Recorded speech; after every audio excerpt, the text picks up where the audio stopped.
2021 fans are always saying, who's the greatest pound-for-pound NHL athlete of this generation or of all time?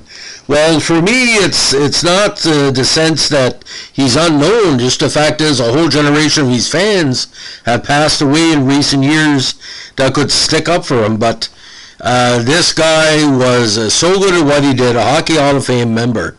And get this, ladies and gentlemen, he's called a shrimp. Why was he called a shrimp? 5'3", 135. But the way he stopped shots and the way he intimidated his opponents with his great style on the ice made him larger than life to me, and I want to talk about him a little bit here. Now, Roy Werthers, born Roy Thomas Werthers in Toronto, played 12 seasons in the NHL for the Pittsburgh Pirates, not the baseball team, of course, the Montreal Canadiens and the New York Americans. Werthers, get this, recorded 66 shutouts in his career. At 5'3", at about 130, he was the shortest and smallest player to ever to skate in the NHL. Now, before his NHL career, he spent several years in amateur and senior leagues, including the 23, 24, and 24-25 seasons as a starting netminder for the Pittsburgh Yellow Jackets of the USAHA. He led the Yellow Jackets to championships in both seasons. Bolstered by the success, the expansion Pittsburgh Pirates joined the NHL the following season with Werthers in goal and substantially the same lineup as the Yellow Jackets. And my podcasts on both teams are on the channel right now if you want to check them out after you listen to this. Now, Werthers proved an Iron Man, playing 3 seasons for the Pirates and in virtually all their games, showed great skill while backstopping a weak defensive team. In the Pirates' first season, Werthers stopped 70 of 73 shots, setting a then NHL record in his 3-1 loss to the Americans. Ron Tugnutt, of course, had similar numbers in recent years.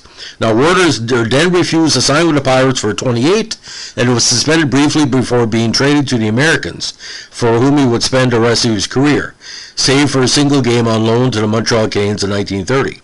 His first season with the Americans saw Werthers become the first goalie to win the Hart with a minuscule 1.15 goals against average as he led the Americans to second place in the Canadian division after the squad finished in last place the year before. Now, during his time with the Americans, Werthers had a core of large defensemen in front of him, including Bullet Joe Simpson, Red Dutton, and the great Lionel Conacher, with the man considered the greatest Canadian athlete of the first half of the 20th century. Coincidentally, Conacher grew up in the same Toronto neighborhood as Werthers. The Americans would make the playoffs only once more during his career, although he would win the Vezina Trophy in 31 as the league's best goalie. Thus, during the shooting contract negotiations following the season, he signed for $8,500 per annum, an unprecedented sum for a goalie. He also became the first goalie in NHL history to record back-to-back shutouts in his first 2 games for a new team. While with the Americans, he was named team captain for the 33 season. Now, that's some argument in recent years. I don't see why goaltenders can't be captain, but of course, a goalie cannot serve his own penalty, so that dissuades that because the captain must be able to serve his own infraction. Now, in 37, Werthers needed hernia surgery and retired following the season. Unfortunately, he died of throat cancer on November 7, 1957, and was inducted in the Hockey Hall of Fame in 1969. Now, Hart Memorial winner in 29, NHL All-Star second team, 32 and 34, Vezina winner in 31, first NHL goalie to record back-to-back shutouts in the first 2 games for a team, and inducted to the Hall of Fame in 69. Now, key teams before he went to Pittsburgh was the Parkdale Canoe Club in 1919, the Toronto Canoe Club. They also played the Memorial Cup in 1920, the Porcupine Gold Miners of the GBHL in 21-22, Toronto Argos in 23. Now, with Pittsburgh over 2 years, he went 40, 15, and 4. Pittsburgh Pirates of the NHL, 18-16-1, 15-26-3, and 1917-8. With the Americans in 29-30, 16-12-10, 11-21-4. 1 goal with the Canadiens, of course. That was a victory on loan. With the Americans over 3 seasons, 31-33, 18, 12, and 15 victories. They also played 1 game with the Quebec Castal of the Can-Am League in 33.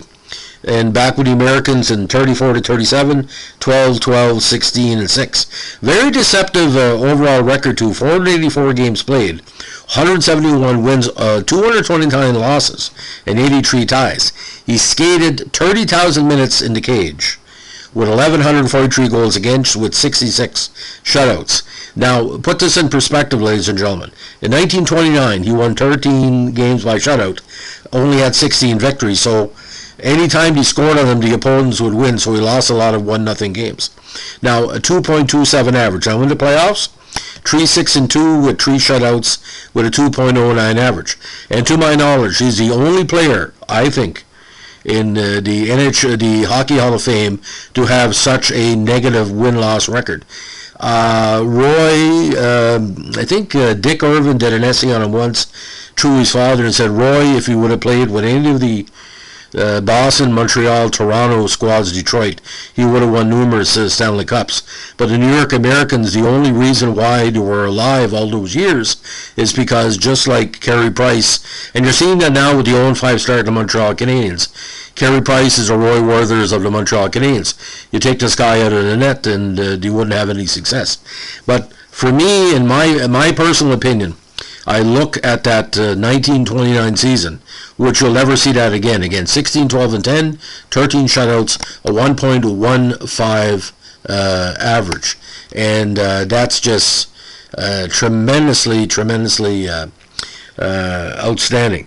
Now, what was kind of bizarre in that 29 season, when I was talking about that, he lost one game and tied one.